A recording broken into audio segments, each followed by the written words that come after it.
bien, bonjour à tous. Bonjour Patrick. Bonjour. Merci de nous avoir rejoints Bonjour à Hélène. cette nouvelle session de webinaire aujourd'hui qui portera sur l'optimisation des cycles de relecture de vos documents à travers notre module de gestion de commentaires. Tout au long de la présentation, vous pourrez poser vos questions dans le chat en bas de votre écran et ensuite vous pourrez poser vos questions auxquelles Patrick répondra en fin de session. Je souhaite une bonne conférence et je laisse la parole à Patrick. À tout à l'heure. Merci Hélène. Donc maintenant, on va commencer par un mode classique comme pour ces webinars. Donc, je vais commencer par présenter la problématique. Ensuite viendra une démonstration. Et enfin, au final, nous aurons vos questions et les réponses que je pourrai y apporter. Tout d'abord, actuellement, il y a une grosse problématique au niveau des cycles de relecture des documents. En effet, dans beaucoup d'entreprises, les revues de documents se font en série. On n'a pas de processus ni de support adéquat pour réaliser correctement une revue de documents. Donc, on va avoir des exemples où on va avoir une personne qui est le créateur d'un document qui va l'envoyer à son collègue.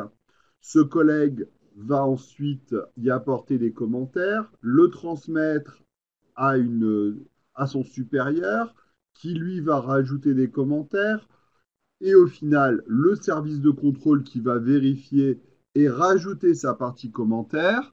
Et une fois que c'est fait, là, cela revient au créateur qui va ensuite s'occuper de fusionner tous ces commentaires et pour obtenir une nouvelle version.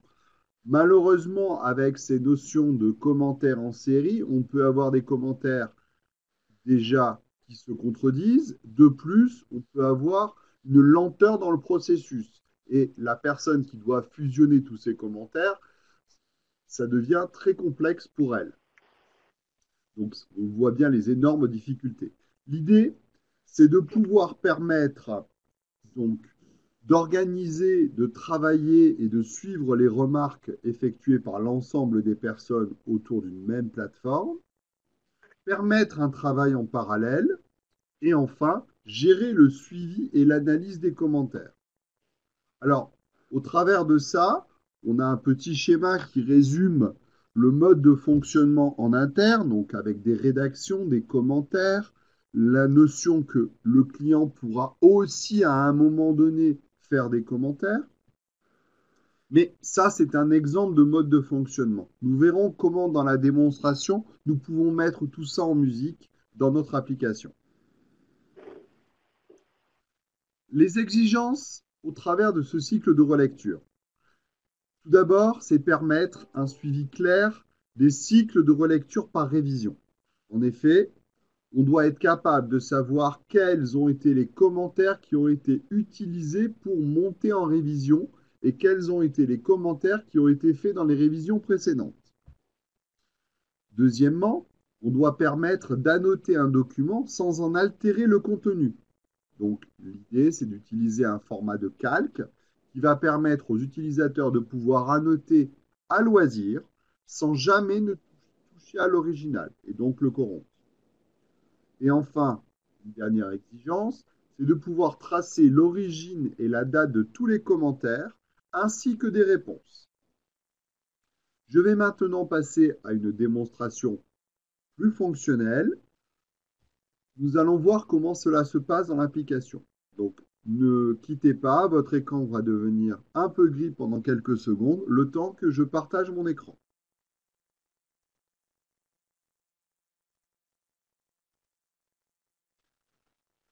Donc, maintenant, nous sommes dans notre interface classique de l'application. Donc, je suis sur une liste de plans avec ou pas des pièces jointes. Ça, c'était l'interface que vous connaissez tous et toutes.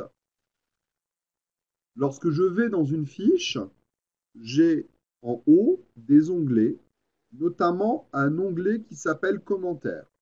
Cet onglet Commentaires va recevoir la liste de tous les commentaires qui vont être faits sur ce document-là.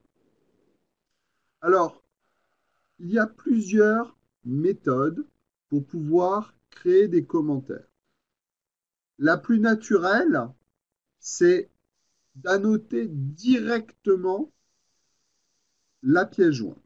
Donc là, je vais prendre une pièce jointe, qui est une maquette 3D. Je vais la visualiser avec un navigateur qui s'appelle AutoVu. On pourrait utiliser Brava, c'est le même principe. Donc je me retrouve dans cette maquette.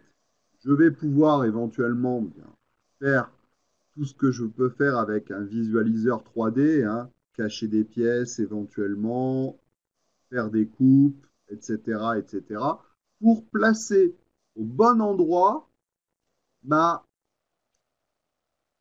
commentaire. Alors, comment cela se passe? Je vais prendre mon outil d'annotation et je vais créer une annotation. Là, il me demande sur quoi je veux le faire. Donc, je vais dire sur pas besoin d'un. Je vais le faire sur une arête.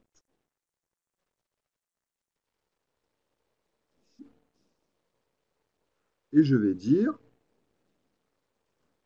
attention au diamètre de l'équation.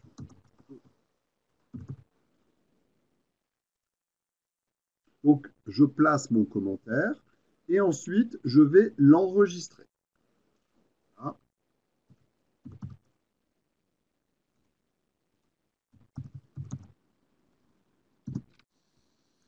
À partir du moment où je l'ai enregistré, donc il est disponible dans l'application. Si je ferme ici et que je rafraîchis ma page, je vois apparaître ici commentaire qui n'est plus en grisé. C'est-à-dire qu'il y a une présence d'un commentaire. Et là, je vois que mon commentaire vient d'apparaître ici, que c'est une annotation. Donc, ça provient d'une annotation directement faite sur les éléments. Et éventuellement, je peux voir le statut et les dates à laquelle c'est fait.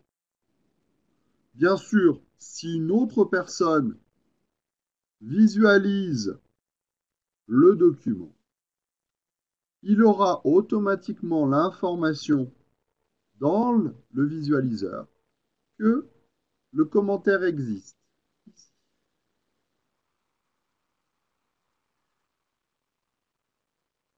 Avec la position et la vue données par la notation. Maintenant, ce commentaire va amener une analyse. Donc, une personne va pouvoir déjà le catégoriser. En le cochant, je peux le catégoriser en disant que c'est critique. Ça va permettre quoi, cette catégorisation? D'une part, ça va permettre de grouper tous les commentaires par type de catégorie.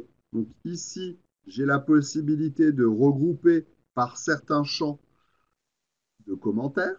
Donc là, j'ai quelques paramétrages par type, par commentaire, par nom affiché. Donc ça va permettre une certaine lisibilité de l'information. Et ça va permettre d'enclencher des notifications aux personnes qui voudraient être averties que les commentaires, qu'un nouveau commentaire critique vient d'apparaître sur un plan d'un tel lot. Donc on pourrait créer des recherches particulières pour pouvoir avertir et notifier les autres personnes. De plus, une autre personne qui se connecterait verrait ce commentaire-là, pourrait soit utiliser le visualiseur pour créer un commentaire, ou bien pourrait créer directement, parce qu'il en a les droits depuis l'interface, il va pouvoir créer un commentaire. Donc là, il va dire revoir le titre du document, par exemple. Il peut étayer en rajoutant une pièce jointe à son commentaire, avec le déposé éventuellement. Il peut mettre une date limite pour la réponse de son commentaire. Éventuellement, si elle provient d'un utilisateur externe, il peut le mettre pour ces éléments. Et on voit apparaître donc, le deuxième commentaire qui n'est pas encore catégorisé. Donc là, je vais pouvoir éventuellement le mettre comme mineur. Et je vois la liste de tous mes commentaires. Bien sûr, je peux les trier soit dans le sens plus critique vers le moins critique, soit inversement, en disant de A vers Z ou de Z vers A, si je voulais le faire.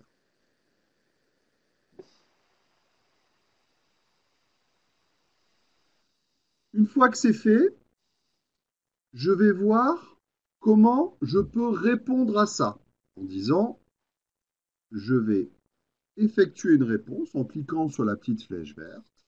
Et là, l'utilisateur va dire pris en compte dans la fiche. Donc là, l'utilisateur va donner sa réponse au commentaire. Éventuellement, bien sûr, il peut rajouter des pièces jointes. On va voir qu'on va avoir la liste des réponses qui vont s'effectuer, ici pris en compte dans la fiche. Mais surtout, je vais pouvoir traiter le commentaire et dire, là, ce n'est pas inclus dans la version, le commentaire, et là, je vais le prendre en compte dans la version. Donc, ce commentaire-là est pris en compte dans la version. Quel est l'intérêt de pouvoir traiter ce commentaire? C'est que les personnes qui vont voir les documents sauront quels sont les commentaires qui ont été traités dans cette version-là. De plus, ça va favoriser la génération de rapports. Donc, comme tout est stocké sous forme de documents, chaque commentaire est un document à part entière, ça va permettre de générer des rapports très rapides, que ce soit avec Excel Workshop, que ce soit avec Dashboard, ou que ce soit avec le Word Report. Au-delà de tout ça, je viens de parler d'Excel Workshop. Il y a une troisième méthode pour pouvoir créer les commentaires. C'est de pouvoir utiliser Excel Workshop pour envoyer une liste de documents à des personnes tierces qui n'ont pas accès à l'application. Ces personnes tierces auront un modèle Excel dans lequel elles vont pouvoir rentrer leurs commentaires et on va pouvoir importer en masse les commentaires des personnes. Comment cela fonctionne? Très simplement, si vous vous rappelez le webinaire sur Excel Workshop, je vais prendre un document, donc celui qui m'intéresse, je vais l'exporter avec un modèle Excel, donc avec le modèle pour commentaire. Donc là, c'est comme dans Excel Workshop, vous pouvez avoir X modèles différents. Là, j'enregistre le commentaire. Ici, je retrouve mon élément de commentaire. J'ouvre mon fichier Excel. Je retrouve les informations de l'élément exporté. Je vais pouvoir faire mon commentaire.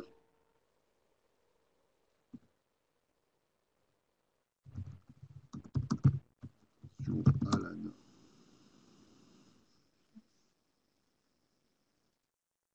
Là, je peux enregistrer. Et à partir de ce moment-là, je vais pouvoir, dans mon application, pouvoir importer mon document. Donc, je vais aller le chercher.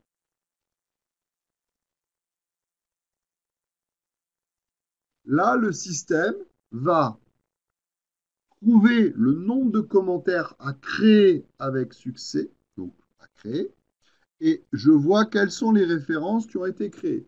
Alors là, j'ai fait un exemple pour montrer que j'ai créé un commentaire sur un document, mais on peut étendre le principe, avoir une liste de documents qui doivent être commentés.